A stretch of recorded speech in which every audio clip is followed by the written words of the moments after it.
What if I told you that we could bring back the dead and that is not some BS statement, that is actually available to us through the laws of physics as we know them today? What if I told you that within this universe right now exists every version of you that is, was, and ever will be, including versions of you that you will never achieve in your lifetime, right? Because you only have one path and there's different versions of you. What if I tell you that science actually says this is all true? Well, first, I want to introduce you to Reboot You. Hi, I'm your host, Ruben. Many times in my life, I've had to reboot myself. And now I look to do it on a daily basis as I try to make the best version of myself every single day. And here I'm going to share my methods with you. But first, I want to tell you something. One of the things necessary for me to reboot myself after one of my major crashes in life was I had to start understanding there was something greater than myself out there. And in order to do this for a mind like mine, it was very difficult. And I had to learn a little bit about quantum physics. Now, when I was younger, I learned about quantum physics in college, but I didn't really pay attention to what it said. I didn't make the connection between it and esoteric religions. And unfortunately, when I first was looking to reboot myself, when I was looking to reboot myself after a major fall that I'm describing here, I got lured into some bad information by people online. In fact, it's one of the main reasons I made this channel. A lot of very popular influencers, and I'm not going to name names, and I'm also not criticizing them because I think they just don't understand it. They would greatly exaggerate and misrepresent the notions presented by the double-slit experiment. They would tell you that you could literally change reality by observing it, and that's what the double-slit experiment showed, when that's actually not at all what it shows. The double-slit experiment, as with anything in quantum physics, is just about math. And what the math tells us, sometimes humans have really no way to interpret it with their minds. And that's the problem with quantum physics. It's not relatable to how we see reality. And the reason for that is that we experience reality what's called classically. And that is classical physics, which would be Newtonian and Einsteinian. But from what we understand, and when I say all of our best theories today, besides gravity, are quantum mechanical. And they have been tested quadrillions of times. Every time a computer does a calculation, they're tested and verified. Now, that doesn't mean every aspect, but the majority of them. And so we combine this with something called a standard model. And all they're looking to do is combine this with a theory of gravity for what they would call a theory of everything. But that's been elusive. But going back to the point, there was a crowd in physics, and they were called the shut up and calculate crowd. Because when quantum physics came out, it was so mind-bending that some of the greats, the people who discovered the stuff, it just literally was turning their minds to mush. And they had to leave, and they resorted to Eastern mysticism in order to understand it. Because they could not look and interpret the math. Our brains operate the way we think is classical, not quantum mechanically. And so in order to make sense of it, they had to turn to esoteric faiths and religions. But then came a new crowd of people that said, we don't need to interpret it. All we have to do is just shut up and calculate. But then people came along and said, oh, wait, we want to interpret it. And that's where quantum woo started. And we started hearing all these things, which I believe is very damaging because it's giving people misinformation.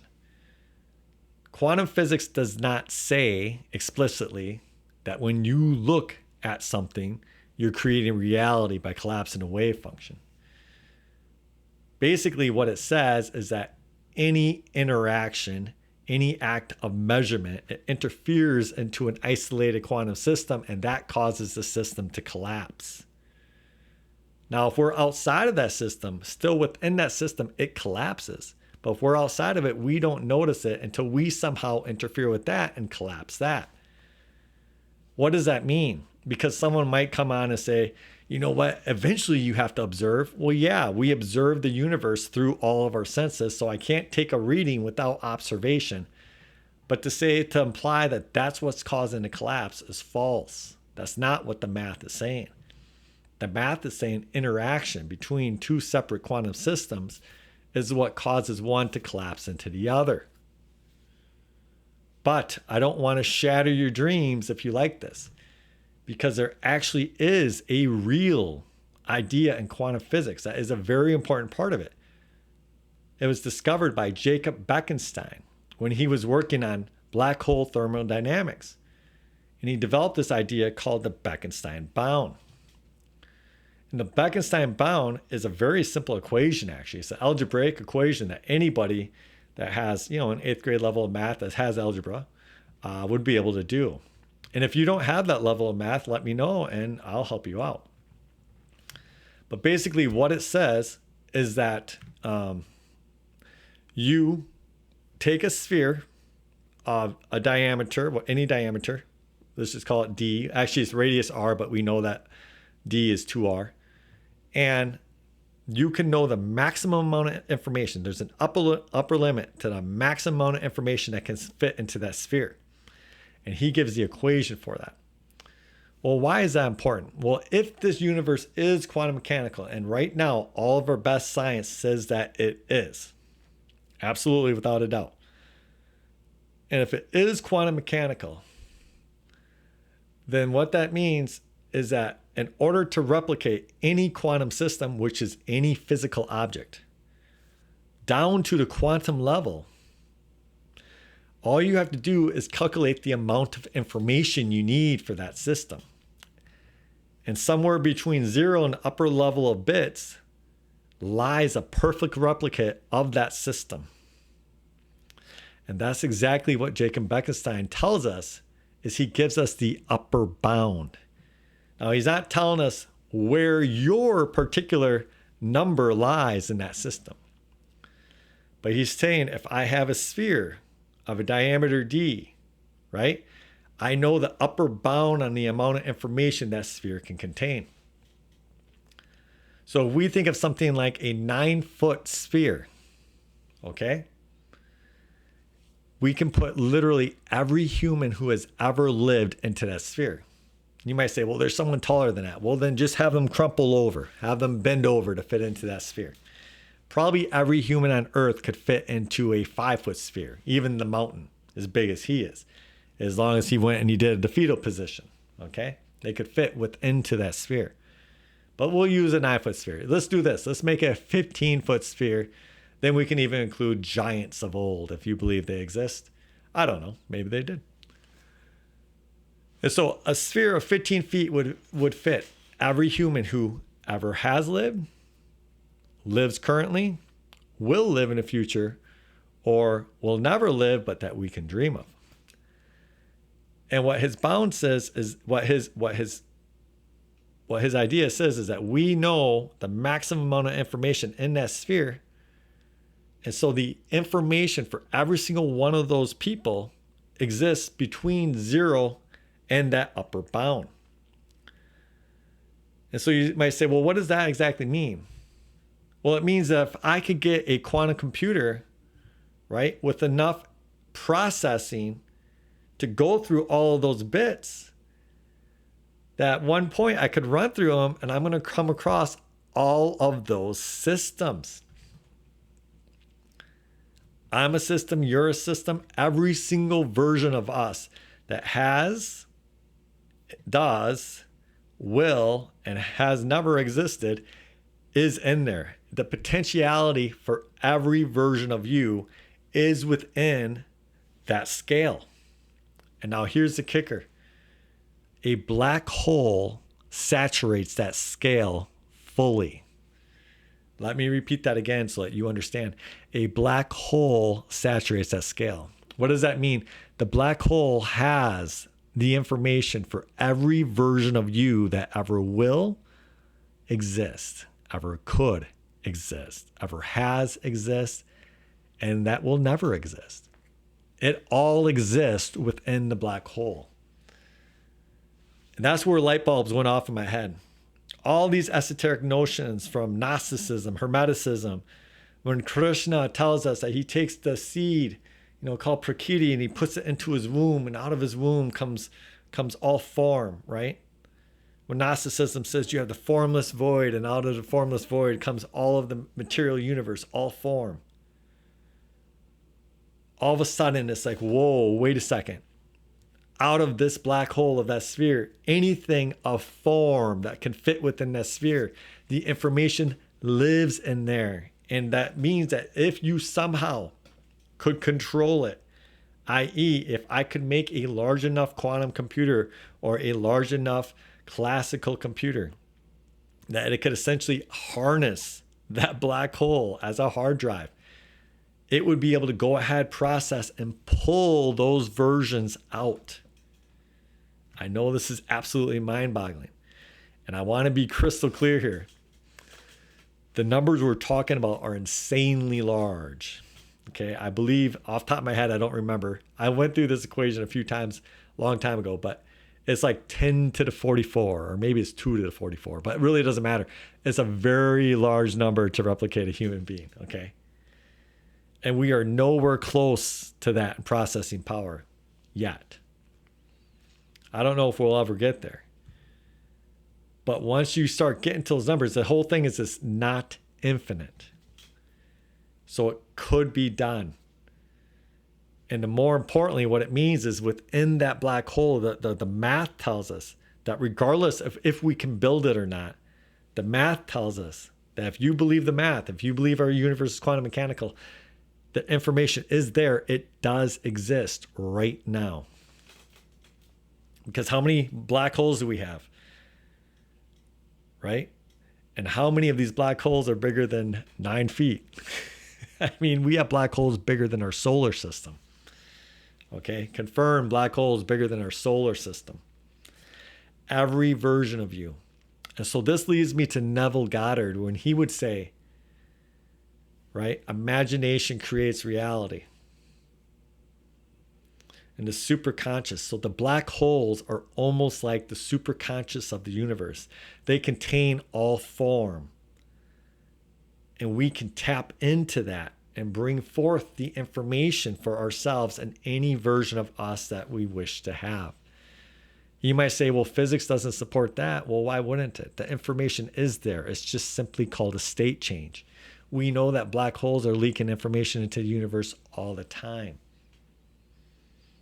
And there's some people that believe there's many black holes around us, though technically that hasn't been verified in any way. And so this was very important to me, to know that every version of me truly, not metaphysically, but truly does exist out there. And that it's available to me. And that I can choose to be it. It's very real to me. And it's very real to you.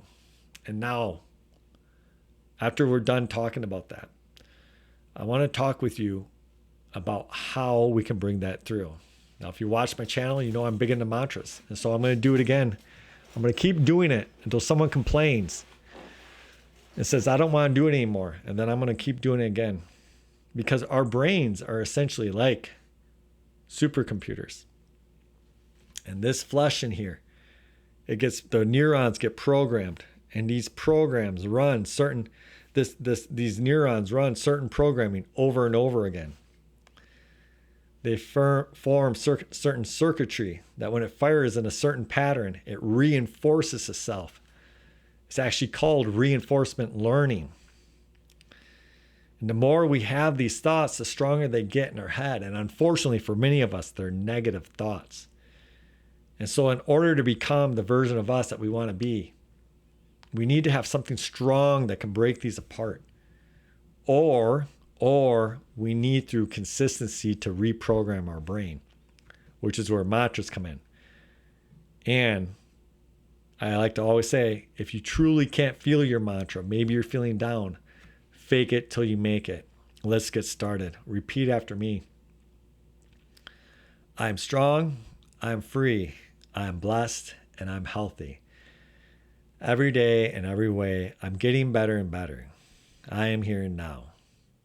I'm strong, I'm free, I'm blessed, and I'm healthy. Every day and every way, I'm getting better and better. I am here and now. I'm strong, I'm free, I'm blessed, and I'm healthy. Every day and every way, I'm getting better and better. I am here and now. I'm strong, I'm free, I'm blessed, and I'm healthy. Every day and every way, I'm getting better and better. I'm here and now. One more time. I am strong, I am free, I'm blessed, and I'm healthy. Every day and every way, I'm getting better and better. I'm here and now. What I'm doing there with you is we are programming our brains into positive thinking. I like to do this 10 times. Or just if you only had time to do it a few times, just do it a few times. But doing it a few times is better than none. And again, maybe you're not feeling good, okay? But just fake it. Add a little bit of feeling to it. That helps impact it. And if you want another one, I know for dads, you could use this. I'm a loving father and husband. I'm brave and unashamed. I'm an entrepreneur magnet. I am here and now. Entrepreneur magnet. I'm a success magnet. Sorry. Sometimes I get confused. This is one I change a little bit from day to day, depending on how I feel. But this is one I say because obviously being a good father is very important to me. Being a good husband is important to me. I want to be successful in this world with the business I do. I want to help other people. But of course, I have to remain rooted in the here and now because there's nothing else. I'm a loving father and husband. I'm brave and unashamed. I'm an opportunity magnet. I am here and now. So you could say, I'm a loving mother and wife. I'm a loving father and husband. I'm brave and unashamed. I'm an opportunity magnet. I'm here and now. I'm a loving father and husband. I'm brave and unashamed. I'm an opportunity magnet. I'm here and now.